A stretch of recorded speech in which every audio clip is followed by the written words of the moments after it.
أما بعد فأعوذ بالله السميع العليم من الشيطان الرجيم من همزه ونفخه ونفثه بسم الله الرحمن الرحيم وَلِكُلِّ أُمَّةٍ جَعَلْنَا مَنسَكًا لِيَذْكُرُوا اسْمَ اللَّهِ عَلَى مَا رَزَقَهُم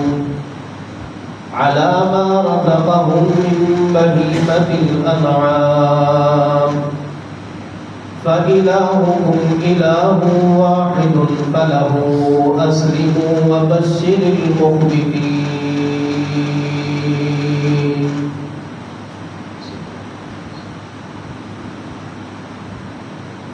اللہ علیم بذات الصدور الحی القیوم ذوالجلال والاکرام کی حمد و ستائش کے بعد درود و سلام سید القونین آمنہ کے لال بہتر حسن و جمال امام الانبیاء جناب محمد مصطفیٰ صلی اللہ علیہ وآلہ وسلم کی ذات قدس روزہ اطہر اور قبر اکبر پر. برادران اسلام، میں جو موضوع آج آپ احباب کی خدمت میں گوش گزار کرنے کا ارادہ رکھتا ہوں وہ ہے فلسفہ قربانی. جیسا کہ آج 9 ذی الحجہ ہے، کل ہمارے ہاں یوم النحر کا دن ہے، عید الاضحیٰ کا دن ہے. اسی مناسبت سے قرآن مجید اور احادیث صحیحہ سے آپ کے سامنے کچھ دلائل رکھنا چاہتا ہوں. اللہ تعالیٰ مجھے حق سچ بیان کرنے کی توفیق عطا فرمائے اور ہم سب کو سن سنا کے اس پر عمل کرنے کی بھی توفیق عطا فرمائے. برادران اسلام، قربانی یہ قربان سے ہے جس کا معنی قرب ہوتا ہے. جیسے اللہ تعالیٰ قرآن مجید میں فرماتا ہے وَلَا تَقْرَبُوا الزِّنَا، کہ زنا کے قریب نہ جاؤ. وَلَا تَقْرَبُوا مَالَ الْيَتِيمِ، یتیم کے مال کے قریب بھی نہ جاؤ. یعنی یہ قرب قربان سے ہے. اس کا معنی ہوتا ہے اللہ کی خوشنودی حاصل کرنا، اللہ کا قرب حاصل کرنا، اس کی نزدیکی حاصل کرنا. تو اس کی نزدیکی کا جو سب سے پہلا پہلو ہے وہ ہے اخلاص. ایسا عمل ہے جس کام میں اخلاص آ جائے، جس نیکی میں خاص اخلاص آ جائے، وہ عمل کو 4 چاند لگا دیتا ہے. اگر وہی عمل اخلاص سے خالی ہو، دنیا کی خوشنودی مقصود ہو، دنیا کی واہ مقصود ہو، تو وہ ہی نیکی وبال جان بن جاتی ہے. جیسا کہ سیدنا ابو امامہ باہلی رضی اللہ تعالیٰ عنہ سے روایت ہے، یہ سنن نسائی کی ہے. آپ صلی اللہ علیہ وآلہ وسلم فرماتے ہیں ان اللہ لا يقبل من العمل الا ما كان له خالصا وَابْتُغِيَ بِهِ وَجْهُهُ. بے شک اللہ تعالیٰ اس عمل کو قبول نہیں کرتا، صرف اس عمل کو قبول کرتا ہے إِلَّا مَا كَانَ لَهُ خَالِصًا، جس میں اللہ کی رضا مقصود ہو، جس میں اللہ تعالیٰ کی خوشنودی مقصود ہو. وَابْتُغِيَ بِهِ وَجْهُهُ، اور اس میں وہ اس کی رضا کو تلاش کرنے کی کوشش کرے. تو سب سے پہلا عمل یہ ہوا کہ اگر ہم کوئی بھی نیکی چاہتے ہیں اور نیکی کرنے کے ساتھ ساتھ اگر ہم اس کے اندر اخلاص لے کر کے آئیں گے، یہ قربانی سے علاوہ بھی کوئی بھی نیکی کرتے ہیں اس کے اندر بھی اللہ تعالیٰ کا اخلاص ہوگا، تو تب ہی وہ عمل قابل قبول ہوگا. اسی طرح اخلاص کے بعد دوسرا عمل ہے تقویٰ. قربانی ہمیں سکھلاتی یہ ہے کہ ہم اللہ تعالیٰ کا ڈر اپنے اندر پیدا کریں. جیسا کہ اللہ تعالیٰ قرآن مجید کے اندر فرماتا ہے لَن يَنَالَ اللَّهَ لُحُومُهَا وَلَا دِمَاؤُهَا وَلَٰكِن يَنَالُهُ التَّقْوَىٰ مِنكُمْ، کہ اللہ تعالیٰ ہرگز اس کو تمہارے گوشت کی ضرورت نہیں ہے، تمہارے خون کی ضرورت نہیں ہے، تمہارے بالوں کی ضرورت نہیں ہے، تمہارے زمین جائیداد عہدے رتبوں کی ضرورت نہیں ہے. اللہ تعالیٰ کو اگر کسی چیز کی ضرورت ہے وہ ہے تقویٰ. دل کے اندر پرہیزگاری، دل کے اندر اللہ رب العالمین کا ڈر. اور اللہ رب العالمین ہمیں سکھلانا بھی یہی چاہتا ہے کہ میں تم سے یہ عمدہ قسم کا مال خرچ کروا کے، عمدہ قسم کا جانور ذبح کروا کے تمہیں یہ محسوس کروانا چاہتا ہوں کہ میں خوش کیسے ہو سکتا ہوں، میری رضا کیسے حاصل ہو سکتی ہے. وہ صرف تقوی کے ذریعے حاصل ہو سکتی ہے. میرا ڈر اپنے دل میں رکھو گے تو پھر ہی تمہیں ساری کی ساری چاہتے تمہاری لذتیں عبادات کے اندر تمہیں محسوس ہوں گی. تو اس لیے سب سے بڑی چاہت اور سب سے بڑا عمل اخلاص کے بعد تقوی ہے، پرہیزگاری ہے، ڈر ہے. اور اس کے بعد تیسرا عمل ہے توحید. توحید ہوگی تو پھر اخلاص تقوی کے ساتھ ساتھ انسان کے عمل کے اندر اور نکھار پیدا ہوگا. جیسا کہ اللہ رب العالمین فرماتا ہے قل ان صلاتی ونسکی ومحیای ومماتی للہ رب العالمین، کیا میرے پیغمبر ان سے کہہ دیجئے سب سے پہلا عمل نماز ہے. میری نماز ونسکی اور میری قربانی ومحیای ومماتی، میری زندگی میری موت للہ رب العالمین، اللہ رب العالمین کے لیے. یعنی انسان کا توحید پرست ہونا، ایک رب کو ایک الہ تسلیم کرنا، اس کے ساتھ دوسروں کو شریک نہ کرنا، تب ہی عبادت کے اندر مزہ اور سرور اور لطف آتا ہے کہ جب اخلاص بھی آ گیا، تقویٰ بھی آ گیا، اور پھر تیسرے نمبر پر توحید بھی لے آیا. توحید لائے گا تو پھر انسان صحیح معنوں میں امت واحدہ کے اس صف کے اندر شامل ہوگا جس صف کے لیے سیدنا ابراہیم علیہ السلام اپنے آباء و اجداد سے بھی لڑتے رہے، اور جس کے لیے جناب محمد رسول اللہ صلی اللہ علیہ وآلہ وسلم نے طائف کی وادیوں میں بھی پتھر کھائے صرف الہ کلمۃ اللہ کے لیے، کہ لوگوں کو لا الہ الا اللہ محمد رسول اللہ پر جمع کرنے کے لیے، کہ امت ایک رب کی عبادت کرے، ایک الہ کے سامنے جھکے، در در کے پجاری نہ بنے، در در کے درباروں پر جا کر در در کی جو قبریں ہیں وہاں جا کے اپنی خوشحالیوں کو نہ جگائیں. یہ سارا کا سارا جتنا عمل ہے للہ رب العالمین، اللہ رب العالمین کے لیے ہونا چاہیے. چوتھے نمبر پہ ہے اتباع سنت. کوئی بھی عمل کرنا ہو اگر اس کے اوپر محمد عربی صلی اللہ علیہ وآلہ وسلم کی مہر نہیں ہے تو وہ عمل قابل قبول نہیں ہے. اس کی دلیل جناب رسول اللہ صلی اللہ علیہ وآلہ وسلم عیدگاہ کی طرف جا رہے تھے. نماز سے قبل ایک آدمی نے جانور کو ذبح کیا. محمد عربی صلی اللہ علیہ وآلہ وسلم نے فرمایا کہ اس کی جگہ پر لا کے ایک اور جانور ذبح کرنا ہے. اور آپ نے فرمایا جنہوں نے ابھی عید نماز نہیں پڑھی وہ پہلے عید نماز پڑھے پھر اپنے جانوروں کو ذبح کریں.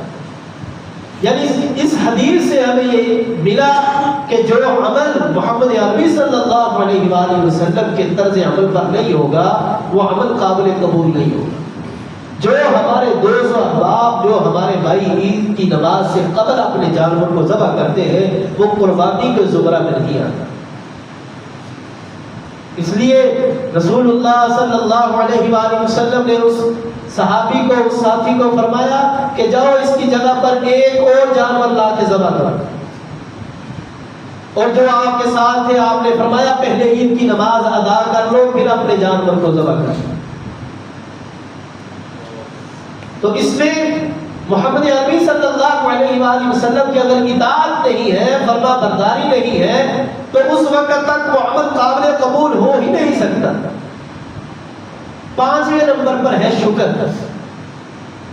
اللہ رب العالمین قرآن مجید کے اندر فرماتا ہے وَالْبُدْنَ جَعَلْنَاهَا لَكُم مِّن شَعَائِرِ اللَّهِ لَكُمْ فِيهَا خَيْرٌ فَاذْكُرُوا اسْمَ اللَّهِ عَلَيْهَا صَوَافَ فَإِذَا وَجَبَتْ جُنُوبُهَا فَكُلُوا مِنْهَا وَأَطْعِمُوا الْقَانِيَ وَالْمُعْتَرَّ كَذَلِكَ سَخَّرْنَاهَا لَكُمْ لَعَلَّكُمْ تَشْكُرُونَ وَالْبُدْنَ جَعَلْنَاهَا لَكُم مِّن شَعَائِرِ اللَّهِ اللہ رب العالمین فرماتا ہے یہ جو ہم نے تمہارے لیے بڑے بڑے جانور مقرر کیے یہ اللہ کی نشانیوں میں سے ہے من شعائر اللہ لکم فیہا خیر یہ اللہ کی نشانیوں میں سے ہے یہ تمہارے لیے بہت بہتر ہے لیکن کرنا کیا ہے وَاذْكُرُوا اسْمَ اللَّهِ عَلَيْهَا صَوَافَ ان کا گھٹنا باندھتے ہوئے دیکھیں اللہ نے کتنے پیارے انداز میں ہمیں اونٹ کو نہر کرنے کا طریقہ سکھلایا ہے کہ اونٹ کو پہلے اس کا گھٹنا باندھتے ہوئے فَاذْكُرُوا اسْمَ اللَّهِ عَلَيْهَا صَوَافَ اس پر اللہ کا نام لیتے ہوئے اس کا گھٹنا باندھے تو پھر کیا کرنا ہے فَإِذَا وَجَبَتْ جُنُوبُهَا فَكُلُوا مِنْهَا وَأَطِعِمُوا الْقَانِيَ وَالْمُعْتَرَّ پھر جب وہ اپنے پہلو کے بل گر پڑے تو پھر کیا کرنا ہے فَكُلُوا مِنْهَا پھر اس میں سے تم بھی کھاؤ وَأَطِعِمُوا الْقَانِيَ وَالْمُعْتَرَّ اور ان کو بھی کھلاؤ جو قناعت کرنے والے ہیں اور ان کو بھی کھلاؤ جو تمہارے پاس آ کے سوال کرتے ہیں یہ کس لیے ہے كَذَلِكَ سَخَّرْنَاهَا لَكُمْ لَعَلَّكُمْ تَشْكُرُونَ یہ ہم نے ساری کی ساری اس چیزیں اس لیے مسخر کی ہیں تاکہ تم شکر گزار بن جاؤ اب اللہ رب العالمین ہمیں یہاں سکھلانا یہ چاہ رہا ہے کہ اگر تم چاہتے ہو کہ تم شکر گزار بنو خود بھی کھاؤ اور میرے ان بندوں کو بھی کھلاؤ جو تمہارے ساتھ اس کار خیر میں حصہ نہیں لے سکے جو تم سے سوال کرتے ہیں ان کو بھی دو جو قناعت کرنے والے ہیں ان کو بھی کھلاؤ اپنے ساتھ ان کو شامل کرو اللہ رب العالمین اور رسول اللہ صلی اللہ علیہ وآلہ وسلم کے بے شمار اس پر احادیث ہیں آپ نے فرمایا وَكُلُوا وَاتَّخِرُوا وَتَصَدَّقُوا اور کھاؤ ذخیرہ کرو صدقہ کرو یہ صحیح مسلم کی روایت ہے کہ محمد عربی صلی اللہ علیہ وآلہ وسلم نے ہمیں کتنے پیارے انداز میں اپنے مسلمان بھائیوں کی خیر خواہی کرنے کا حکم دیا ہے اور کتنے پیارے انداز میں رب العالمین نے ہمیں سمجھایا ہے کہ جہاں تم کھا رہے ہو وہاں اپنے عزیز و قارب کا بھی خیال کرو اپنے آس پاس کا اپنے پڑوس کا اپنے دوست و احباب کا اپنے گلی محلے کے افراد کا خیال کرو تاکہ تم شکر گزار بندے بن سکو چھٹے نمبر پر ہے غریبوں مسکینوں اور عام مسلمانوں کو اپنی اس نیکی کے اندر شامل کرنا جیسا کہ اللہ رب العالمین فرماتا ہے فَكُلُوا مِنْهَا وَأَطْعِمُوا الْبَائِسَ الْفَقِيرَ تم بھی کھاؤ وَأَطْعِمُوا الْبَائِسَ الْفَقِيرَ اور جو تم میں محتاج ہیں ان کو بھی کھلاؤ جن کے پاس قربانی کرنے کی استطاعت نہیں ہے جو طاقت اور ہمت نہیں رکھتے ان کو بھی کراؤ ان کو بھی اپنے ساتھ شامل کرو وہ غریب مسکین محتاج فقیر لوگ یتیم لوگ ان کو اپنی اس نیکی میں شامل کرو جیسا کہ گزشتہ جمعے ایک حدیث آپ کے سامنے بخاری کی رکھی تھی محمد عربی صلی اللہ علیہ وآلہ وسلم کا فرمان تو یہاں تک ہے آپ نے فرمایا جن کے پاس زیادہ قربانیاں ہیں آپ صلی اللہ علیہ وآلہ وسلم ایسا ہی کیا کرتے تھے آپ کے پاس اگر زیادہ قربانیاں آتی آپ ان کے دروازے پر روانہ کرتے جن کے پاس قربانی نہ ہوتی تھی اگر آپ قربانی نہیں کسی کو لے کے دے سکتے یا عطیہ نہیں کر سکتے ہدیہ نہیں کر سکتے تو پھر بہترین طریقہ یہ ہے کہ ان کو اپنے گوشت کے حصوں میں شامل کیجیے مستحب عمل یہ ہے مستحب عمل کہ اپنی قربانی کے گوشت کے 3 حصے کیے جائیں ایک خود رکھیں ایک غریبوں میں مسکینوں میں یتیموں میں اس کو تقسیم کریں ایک اپنی عزیز و قارب میں تقسیم کریں یہ مستحب عمل ہے اگر آپ کرتے ہیں تو اچھی بات ہے چھٹے نمبر پر ہے عمدہ مال خرچ کرنا اللہ رب العالمین قرآن مجید کے اندر فرماتا ہے لن تنالوا البر حتى تنفقوا مما تحبون وما تنفقوا من شيء فإن الله به عليم اللہ تعالی ہمیشہ اس نیکی کو قبول کرتا ہے جس کے اندر مال بھی عمدہ خرچ کیا گیا ہو اور جو چیز حاصل کی جا رہی ہے وہ بھی عمدہ ہو، تو پھر اللہ رب العالمین کے راستہ میں جو چیز دی جا رہی ہے وہ بھی عمدہ ہو۔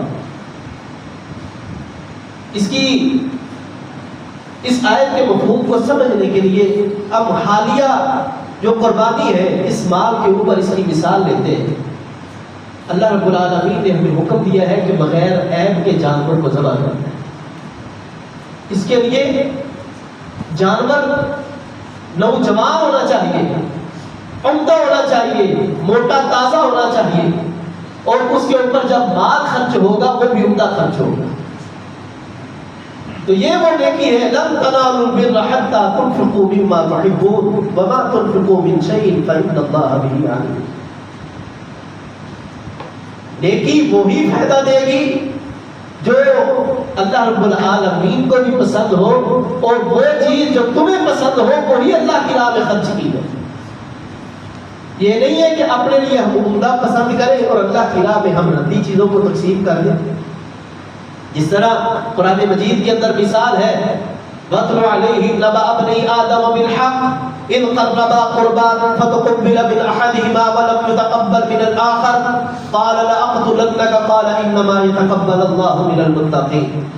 آدم علیہ السلام کے دو بیٹے حابیل اور قابیل، بحث لمبی ہے، صرف سمجھانا مقصود ہے۔ کسی بات پر جھگڑا ہوا، باپ نے کہا ٹھیک ہے اگر تم یہ چیز حاصل کرنا چاہتے ہو تو اللہ کی راہ میں تم دونوں قربانی دو۔ حابیل نے اللہ کی راہ میں عمدہ بھیڑ کا بچہ یا بھیڑ وہ ذبح کی، اور اس کے مقابلہ میں مفسرین نے لکھا ہے کہ قابیل نے اس کے مقابلہ میں گندم کی ایک بالی لے کر کے رکھی تھی۔ آسمان سے آگ آئی، وہ حابیل کے گوشت کو کھا گئی، نگل گئی۔ تو وہ فیصلہ تھا اللہ رب العالمین کے بھی طرف سے کہ جو عمدہ مال ہوتا ہے اللہ تعالیٰ اس کو قبول کرتا ہے، اور حابیل کی قربانی کا قبول ہونا اس بات کی دلیل ہے کہ انہوں نے جو عمل کیا تھا خالصۃ اللہ رب العالمین کی ذات کے لیے۔ تو قابیل کی وہ چیز قبول نہ ہوئی، وہ حسد میں آ کے اپنے بھائی کو قتل کر دیتا ہے۔ یعنی یہاں سے حسد بھی نکلتا ہے، کسی چیز کا عمدہ مال دیکھ کر کے لوگ حسد کرتے ہیں۔ اس سے اللہ تعالیٰ سے ہمیں پناہ مانگنی چاہیے، دعا کرنی چاہیے، کیونکہ سرور کائنات صلی اللہ علیہ وآلہ وسلم نے فرمایا کہ جو حسد ہوتا ہے، ان الحسنات یأکل الحسنات کما تأکل النار الحطب، جو حسد ہوتا ہے یہ نیکیوں کو ایسے کھا جاتا ہے جیسے خشک لکڑی کو آگ کھا جاتا ہے۔ تو سامعین اکرام، ہمیں یہاں سے سمجھنا چاہیے کہ اللہ رب العالمین عمدہ مال کو قبول کرتا ہے۔ 8ویں نمبر پر ہے کہ قربانی ہمیں سکھلاتی ہے خود کو قربان کرنا۔ جانور کی گردن پر جو ہم چھری چلا رہے ہیں، وہ بظاہر تو ہم جانور کی گردن پر چھری چلا رہے ہوتے ہیں، لیکن وہ سبق ہمارے لیے ہوتا ہے کہ یہ صرف اس کی گردن پر چھری چلا کے تم اپنے آپ کو بھول نہ جانا، جس طرح یہ اللہ کی راہ میں قربان ہو رہا ہے اسی طرح تم کو بھی اللہ کی راہ میں قربان ہونا پڑے گا۔ جب بھی اللہ تم سے قربانی مانگے گا، تم کو اپنے جسم کی، اپنے مال کی، اپنے جان کی، اپنی اولاد کی، اپنے اہل و عیال کی قربانی دینی پڑے گی۔ یہ سبق ہے اس کے اندر۔ اس کی دلیل جناب ابراہیم علیہ السلام کو دیکھ لیجیے، اطاعت اور فرما برداری کی ایسی مثال جس کو قرآن نے ایسے پیارے انداز میں بیان کیا۔ اللہ رب العالمین فرماتا ہے فلما بلغ معه السعي قال يا بني اني ارى في المنام اني اذبحك فانظر ماذا ترى قال يا ابت افعل ما تؤمر ستجدني ان شاء الله من الصابرين۔ وہ بڑھاپے میں اولاد مانگی، اللہ نے دی، پھر خواب آیا کہ اللہ رب العالمین کی راہ میں اس کو آپ قربان کر رہے ہیں۔ آپ نے اپنے بیٹے سے خواب کو بیان کیا، بیٹے نے کہا قال یا ابت افعل ما تؤمر، اے ابا جان جو آپ کہہ رہے ہیں اس کو کر گزریے۔ فلما بلغ معه السعي قال يا بني ينفعك فانظر ماذا ترى قال يا أبت افعل ما تؤمر ستجدني إن شاء الله من الصابرين. اے ابا جان آپ مجھے ان قریب صبر کرنے والوں میں سے پائیں. فلما اسلم وتلہ للجبین، جب جناب ابراہیم علیہ السلام جناب اسماعیل علیہ السلام اطاعت اور فرما برداری کرتے ہوئے وہ اپنے باپ نے اپنے بیٹے کو زمین پر پیشانی کے بل لٹا دیا.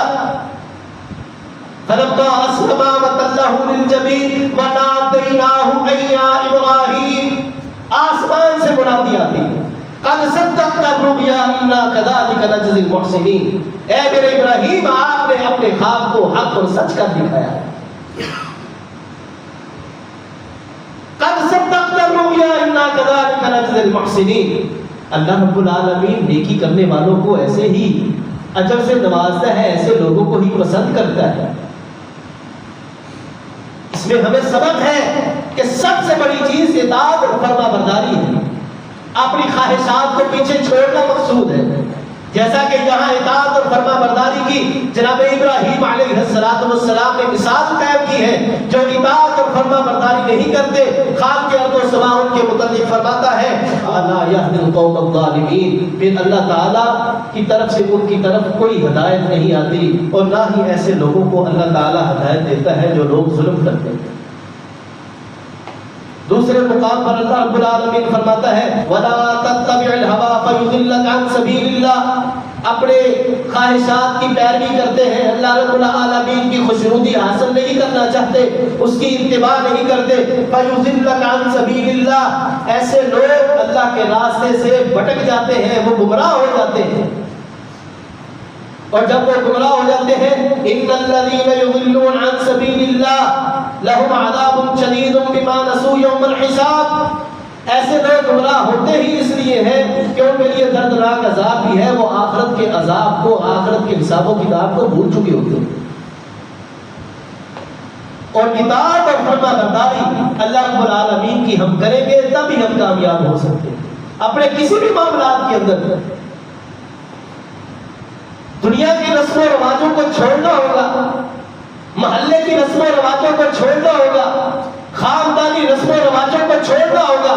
اگر کوئی چیز تابع عمل ہے، قابل عمل ہے، وہ قرآن اور سنہ ہے. قرآن اور سنہ کی اتباع ہوگی تب ہی عمل قابل قبول ہوگا، تب ہی عمل وہ انسان کو فائدہ دے گا.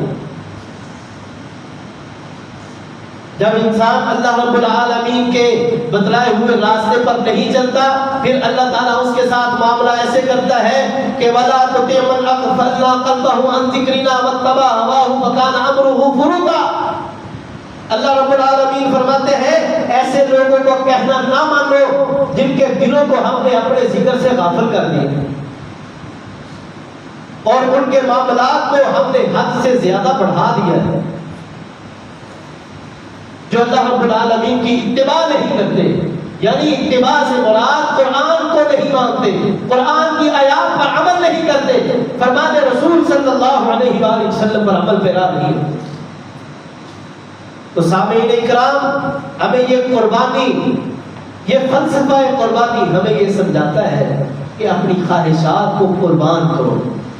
جس طرح جانور کے خون کو بہاتے ہو، اسی طرح اللہ کی راہ میں اپنے جسموں کو تھکاؤ، اپنے مالک کو اللہ کی راہ میں بانٹو، تقسیم کرو، اللہ کی راہ میں خرچ کرو اس مال میں سے جو اللہ نے ہمیں دیا ہے.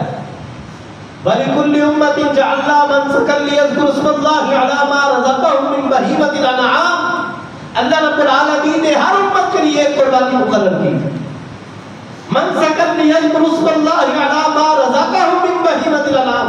اللہ رب العالمین یہاں حکم دے رہا ہے ہم کو کہ میرا ان جو بے زبان ہے، جو بہیمت الانعام ہے، ان کے اوپر چھری چلاتے ہوئے، میرا نام لیتے ہوئے وہ اس مال میں سے خرچ کرو جو میں نے تم کو دیا ہے. وہ جانور میری راہ میں قربان کرو جو تم فقط میرا نام لیتے ہوئے تم اس کے اوپر اس کی گردن پر چھری چلا رہے.